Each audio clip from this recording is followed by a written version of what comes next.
And so if you're ready, allow me to introduce to you our speaker for this afternoon. Our speaker is the President and the CEO of Trion Group of Companies, namely Trion Management Corporation, Tynham Philippines Inc., and Trion Inc., the leading provider in the power distribution industry. In the industry, he has shown his top skills in strategic planning, business strategy, product management, business development, and project development. So if you're ready to listen to him, let's give him a warm welcome.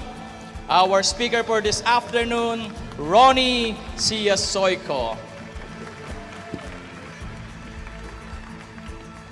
Good afternoon, brother. Thank you. Good afternoon, everyone. My voice seems to be so loud. Now, do I ask you, do everybody hear me? Okay. I'm here this afternoon to talk to you about having open doors, talk to you about entrepreneurship, to talk to you about getting into business. There seems to be a lot of you here, but so that I can gauge my talk this afternoon, how many of you are employees? Raise your hands. Okay. How many of you are entrepreneurs, people in business? Okay. How many of you have families who have relatives or members of the family who are abroad as OFWs or working abroad? Okay. You know, the country with the largest number of foreign nationals abroad is actually China. If you notice, if you've traveled around, a lot of the cities that we go to, you go to San Francisco, you go to New York, you go to Sydney, you go to all of these cities, you would always find a Chinatown. Okay. And what do you normally see in Chinatown? These are all Chinese businesses. These are all Chinese entrepreneurs who have set up their businesses in all of these different countries. They left home looking for better opportunities, and they try to find businesses. They try to find things to do as entrepreneurs. One of the, we also have our own, shall we say, Filipino town. Who has been to Daly City? Diba? It's a town that's dominated by Filipinos. And if you go there, we see a sprinkling of Filipino businesses, okay, but not the kind where you would see how the Chinatowns have actually developed, because of the fact that when Filipinos go abroad, instead of finding businesses, they seek employment. They seek to work in other people's companies. So they find work in the companies built by all of these other entrepreneurs. The question is why? Why entrepreneurship? There's a classic case for entrepreneurship, a classic definition of why people get into entrepreneurship. Entrepreneurship, business builds cash flows. It enables you to create business. It enables you to create revenues and eventually net income that you can make use of. It creates value. When you create value in business, it's more than the sum of all the cash flows that you create over a period of time.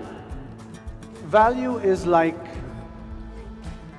when people pay for your product or service, they actually pay for it thinking that they will make more money out of it than what they pay for.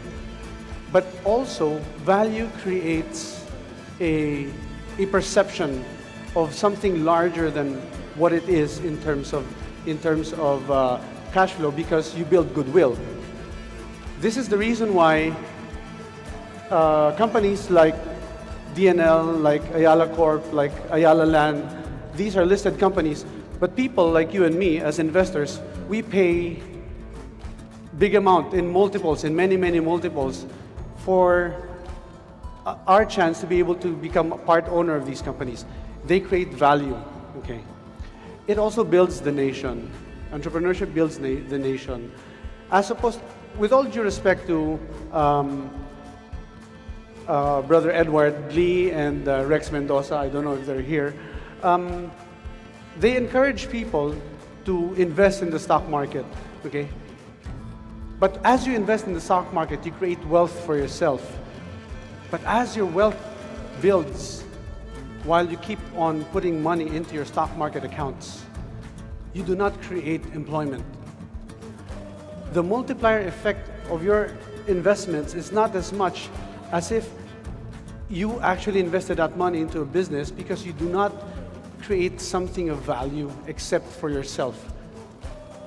You may be able to give back in terms of multiplier effect when you start spending money that you earn from your stock market investments, but it's different when you allow other people to benefit from your economic activities by being employed. My case, why did I become an entrepreneur? Let me share you a very personal story. When I was in second year high school, I don't know, maybe some of you would have probably heard of this story before. I was courting this girl, and when I was courting her, she actually rejected me. And when she rejected me, what she told me was that, how can you even think of courting me when you cannot even buy yourself a nice pair of shoes? Because my shoes were literally broken down. Nakangiti siya sa lahat ng taong nakakasalubong ko. And to a point where I actually used leucoplast to put it together so that it won't clap its flaps every time I walk. Okay. Another experience was when I was third year high school. I was going to go on a junior-senior prom. So I went to my mom, asked my parents for some money for clothes. Okay, so they gave me money. I went to, I don't know, I think I went to Divisoria or somewhere and bought some clothes for myself. Bought a nice pair of pants, a new pair of pants and a shirt. When I went home, I started trying it on. Lo and behold, for the very first time in my life, I realized that I did not have a belt. I've actually gone through life from the time I was a toddler all the way to junior high school, and it was only then that I realized I did not have a belt. So I went again to my mom. I told her, Mom, can I ask for some money for a belt? She told me, we don't have money for your belt. You're gonna have to go to your prom without a belt. And that was so heartbreaking for me. I had to go to my mom and told her, why are we so poor? Why is it that all of my friends have money to buy a belt and everything else that they need and I don't? Why are we so poor? And then my mom sat me down, looked me straight in the eye and told me, do not ever say that we're poor, because we are not. We have enough money for all of my basic necessities. We can eat 3 times a day. You can go to school. All you 6 brothers have no problem eating at the right time of the day. We are not poor. And you will only be poor the moment you admit that you are. That actually got planted into my heart and in the very, very fiber of my soul, to a point that I realized I am hungry. I was so hungry to a point that I was angry. There's such a thing as hangry. Have you heard of that word, hangry? Do you know that there is such a word? There is. Hangry means you're hungry to the point that you're angry. Look it up. It's in the Oxford Dictionary. Okay? So meron akong reference. So I did not invent the word hangry. I was so hangry, not at the world, but at myself. Because here I was in school, and yet I needed money, but I cannot do anything about it. I wanted to start earning money. I wanted to start helping out my parents. But then I realized at a certain point that I needed to study hard and study well to prepare me for the real battle at hand. Okay, hunger. This is actually a topic that Rex is here in front, and he can attest to this. In the mastermind, we always talk about how we are going to impart that hunger to our kids. How does somebody who has everything and who can give anything to their kids, how can they impart that hunger for their kids to a point that they will realize that they need to work hard for what they want? Hunger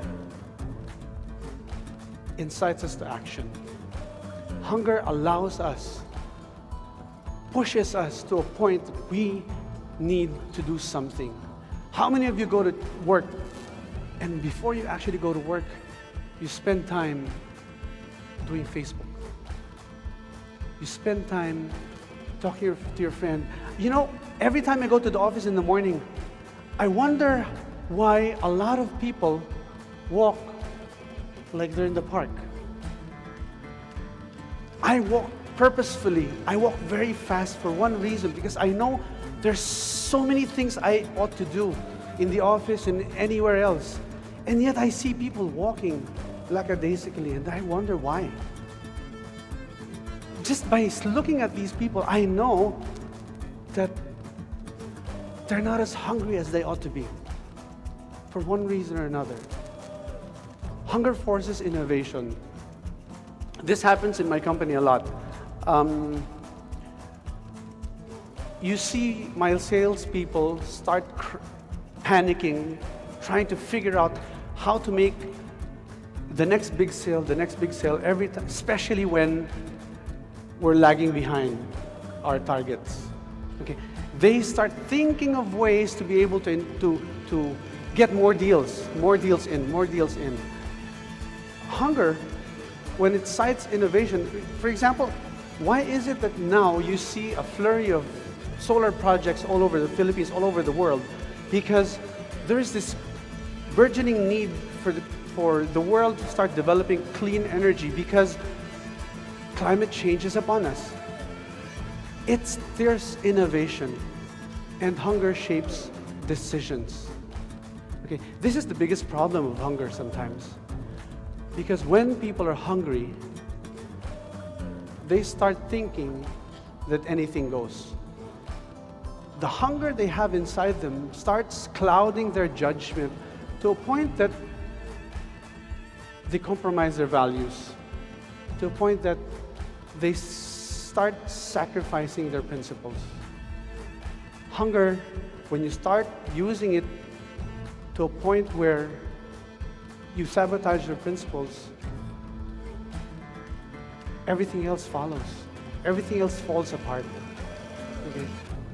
I was supposed to talk about pure business, but then again, this is a Catholic learning event. We need to start thinking, why is it that we want to get into business? You know, in the mastermind, our friend Junie Torreja would always share this profound learning to us, where if you had two hands holding your values in one and your desire for money in the other, and you acting as a scale should have your values far heavier than your desire for money. Because the moment that your desire for money starts overcoming your values or deep values, everything else just goes haywire. Your values should always be higher than your desire for money, because this is trying to create the contrast between scarcity and abundance mindedness. Okay? The Lord has a lot of blessing upon us, and it's when we start sharing, when we start giving of ourselves. When you go into business, you go into business not because you want to earn money, but because you want to serve people. And because you want to serve people, everything else follows. How do we explore possibilities? Okay, How many of you want to get into business? Those who are employees, how many of you want to get into business? Okay, that's a good number of you. Why? Answer that question. How do we explore the possibilities now? You got to open your senses. Those of you who want to become entrepreneurs, you have to open your senses. You have to be involved in industry. You have to be working somewhere. Why? Because of exposure. You need to know what's going on. Understand how things work in business. Understand how relationship works in business. You need to understand who needs what and from whom and going where. You need to understand all of these relationships, because unless you do, when you get into business, you're going to start grappling because you're ill-equipped. You need to start equipping yourself. This is what I always tell my people. If you really want to become a supervisor and you're a staff, as a staff, you need to start acting like a supervisor. If you want to be a manager, you need to start acting like a manager. Unless and until you start acting and behaving like a businessman, how can you become a businessman? There is such a thing as RAS, the Reticular Activated System, which is just to define RAS, I'll give an example. When you are in the midst of, say, a busy airport, and somebody calls out your name, among all the noise around, you would recognize that somebody called out your name, and you will you'll turn and look for who that person is calling you, because you were trained to recognize your name. My wife, whenever we drive around in other places, the moment she sees a blue and yellow sign, she knows it's IKEA. Okay? Her RAS would automatically take her to where IKEA is. And I keep getting so surprised because the IKEA sign is covered with trees, but she recognizes that sign for one reason or another. Her RAS trained to recognize certain things, opportunities that she recognizes, she will hone to that. The same thing with business. If you want to recognize business opportunities, you got to train your RAS. Every time I go around shopping in different countries, when we travel, I look around shops. I don't see merchandise. I see opportunities. Pwede kong dalhin to sa Pilipinas. We can do this kind of business there. I mean, they have a double-decker bus. We can do a triple-decker in Manila or something like that, di ba? Parang, there are opportunities out there, and unless and until you train yourself to recognize that opportunity, it will always pass you by. You need to find the gap. This is the advantage of us living in a third world country. If you live in a first world country, almost everything is provided for by the government, okay? If you live in the US, if you live in, I don't know about Europe now, if you live in the US, everything's there. In certain countries in Europe, you have free education all the way to college. You have free healthcare services. Everything is there. And almost anything and everything you need, as long as you have money, you'll be able to get it. In the Philippines, it's different. There are gaps between what the government is able to give its citizens and what the citizens need. That gap always presents an opportunity. That is not present in the first world countries. Now, when you see the gap, you need to start thinking how you can fill these gaps. There are opportunities in all of these gaps. For example, I like shoes. I love shoes. Maybe because of that girl who rejected me before. I love shiny shoes, but I hate having to shine my shoes. Okay? And if I want shiny shoes nowadays, I need to go all the way to the mall, drive, look for parking, walk to Mr. Quickie or wherever, have my shoes shine. It's too much of a bother to have my shoes shine. There's a need, and nobody's providing me the solution to my need, because I hate having to go through traffic just to have my shoes shine. Why is it that I cannot lift a phone, call somebody who will pick up my shoes, shine it for me, and the next day it's there? There's a gap. What other gaps can you fill? You want to do business? Find the gap. Who cares? When you want to go into business and you have certain ideas, you have an innovation, you think that this innovation is your gift to the world, but who cares? You think that this product of yours would last 20% longer, who cares? You think that you can deliver quicker than others, who cares? You think that you're number one, who cares? You need to answer the question, who cares, for you to be able to understand who you're supposed to sell to. Because you cannot sell to everyone. Asking the question, who cares, will tell you and lead you to your customers.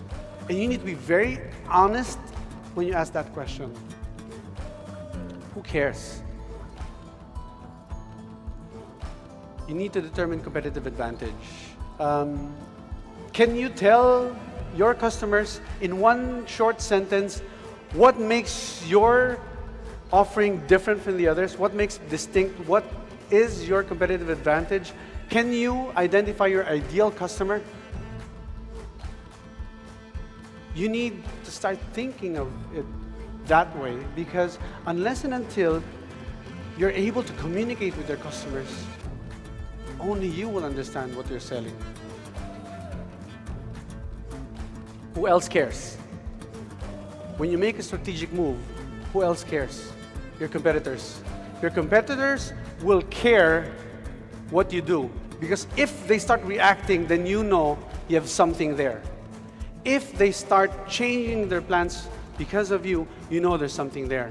And you need to be aware of their capabilities, because if you don't, you will not know what hit you. You need to ask who else cares, so that you can find people who will think and believe that what you're doing is compelling enough for them to put their money on you. A lot of people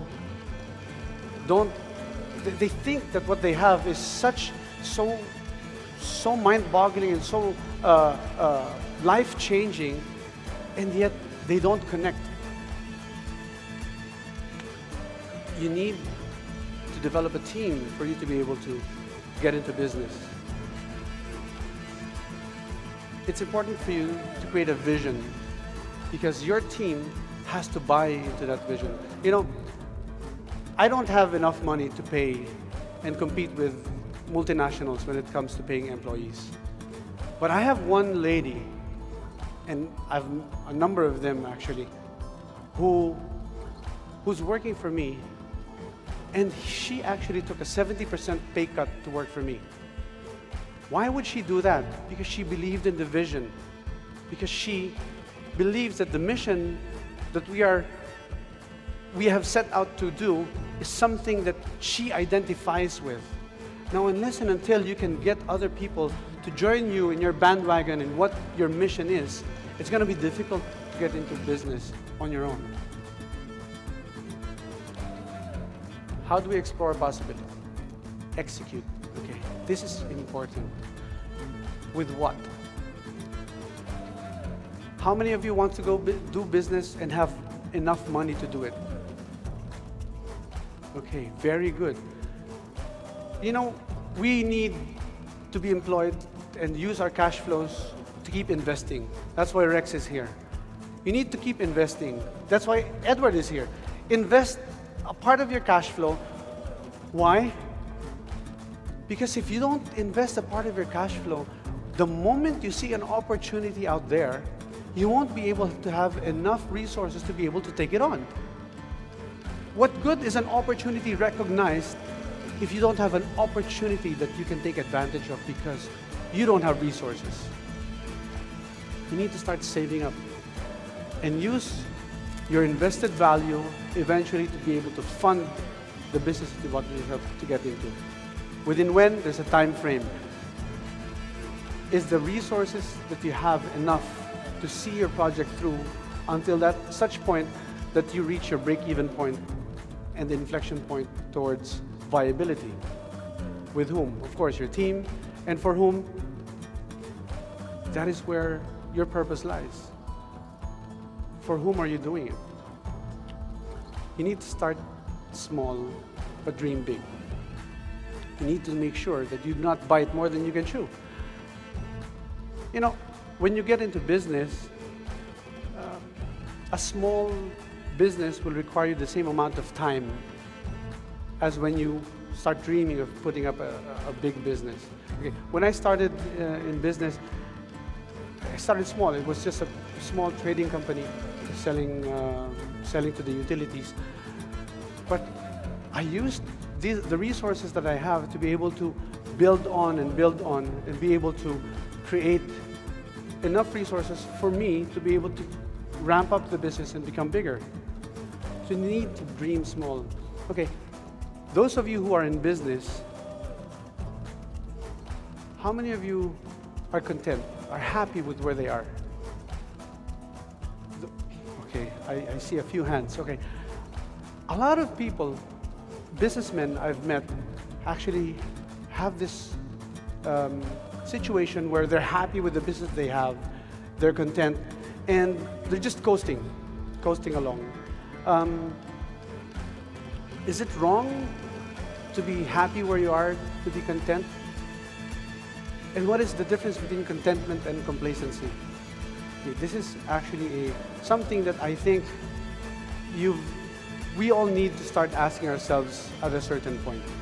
Have you reached your dream? You know, one time, I had a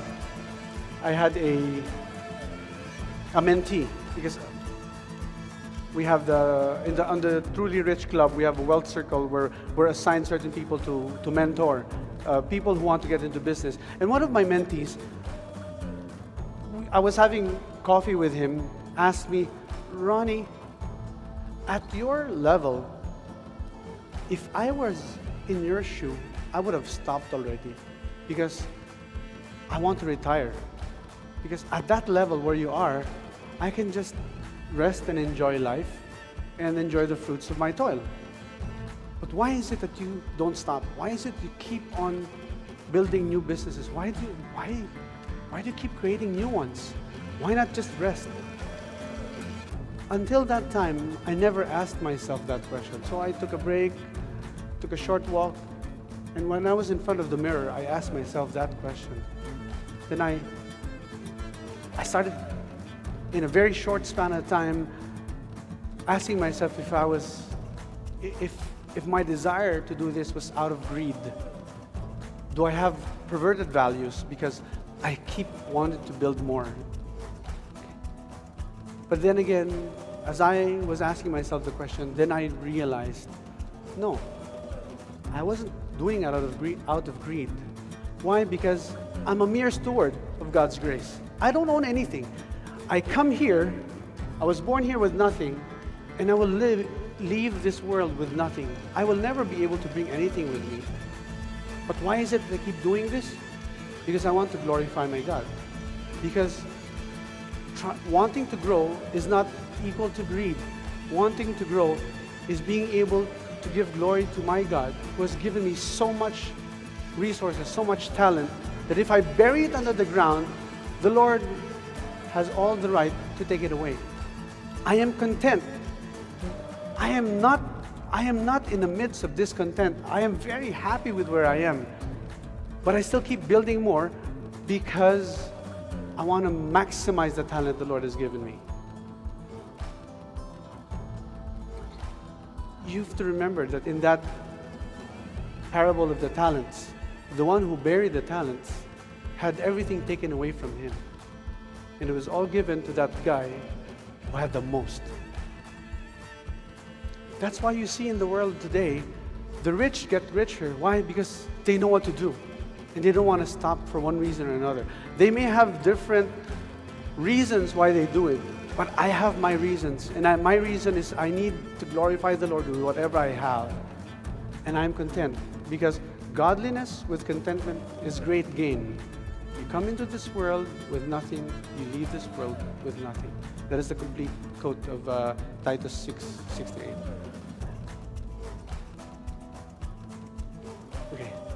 Need to make the most out of our talents. I discussed that. The why. We have to have a larger why. The why is one, glorifying the Lord, but being able to help. Okay, the reason why I keep creating something is because the more that I will have, the more that I'll be able to give. The more that I'll have, the more that I'll be able to help people get into an abundance mentality. What is your why? Why do you want to get into business? Okay, now that we've settled the fact that we want to get into business and we want to do make the most out of the talents that the Lord has given us, what are the opportunities out there? Okay, I'll be very quick with this because I only have 10 minutes. Okay, ASEAN. Okay, right now as we speak, the ASEAN leaders are in Kuala Lumpur at the ASEAN Summit.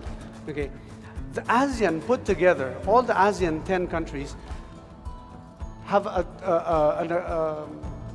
aggregate GDP of about $2.5 trillion. Okay, this is big. We're the 7th largest economy in the world. Okay, APEC, we just concluded. Within all APEC economies, 97% of the enterprises are small and medium enterprises. 97%. In the Philippines, it's 99% SMEs. Okay. The question is, of all of these, the trade within the APEC economies, how much of that trade inter-country is accounted for by SMEs? China, 70% of their external trade all come from small and medium enterprises. Canada has 50%, Thailand and Vietnam, 35%. You know, in this data presented here, you don't even see data for the Philippines. Because our small and medium enterprises hardly take part in all of these trading activities within APEC economies. Why? Because we have grown, our economy has grown to a point where our services sector have overtaken our industrial sector. We've shrunken our industries to a point where we have been just importing everything that we need. Okay? This happened during the rise of China, when everything was made, until now, everything is made in China, but now you see that the Chinese economy has grown to a point where they're not as cheap as before. Okay? Their labor costs are actually higher now than the Philippines. So there's an opportunity out there for us to be able to ramp up our manufacturing sector, for people to get into industries. This is the reason why I never believed in globalization before, but then starting to understand how business works, then you realize that there is an opportunity there. ASEAN consuming households with greater than $7,500 income per year is going to grow from 67 million in 2010 to 125 million households, consuming households in 2025. Younger generation, okay, 289 million of the population in ASEAN is below 35 years old. This is a demographic miracle that only ASEAN has at this point. All other economies, they're aging. Our economy is going to keep growing because as all of these 0 to 14-year-old enter the workforce, the economy within ASEAN is going to keep growing. The demand is going to keep growing. What are we going to do as this demand keeps growing? We need to do something to take advantage of the opportunity. 75% of the GDP in ASEAN come from 25% of the provinces. Why am I saying this? If we want to get into business and we want to take advantage of all of these opportunities out there, we only need to go to all of these different provinces within the ASEAN 10, and we already have it. It's 75% of the GDP. So how do we enlarge our business? For those of you who are already in business and you want to grow larger, okay, you need to make sure that you invest 60% of your profits into the business to keep it growing. You need to expand your product lines. do backward and forward integration. We did this in my company, in Trion. We have grown to a point where we were able to buy the company that was manufacturing our meters for us. So now we've actually integrated and bought the manufacturing facility, and we manufacture our own electric meters now. Okay. Now we're able to compete within the ASEAN region because we've actually created a situation where we can compete. Internationalize your business. This is very important. You want to grow, you start looking for partners outside. You know, there was this lady, I don't know if who of you read Entrepreneur magazine. In the latest issue of the Entrepreneur magazine, there was a lady who was featured. She borrowed 5,000 pesos from microfinance institution and made use of the 5,000 to buy materials. She started sewing shorts, denim shorts probably, and went to the Pasig market and sold the shorts. Somebody bought all of her product, and she went back, did it again, and again, and again. Right now, she has a turnover of about 4 million pesos a year from 5,000 pesos. And she is now beginning to export her products to other countries.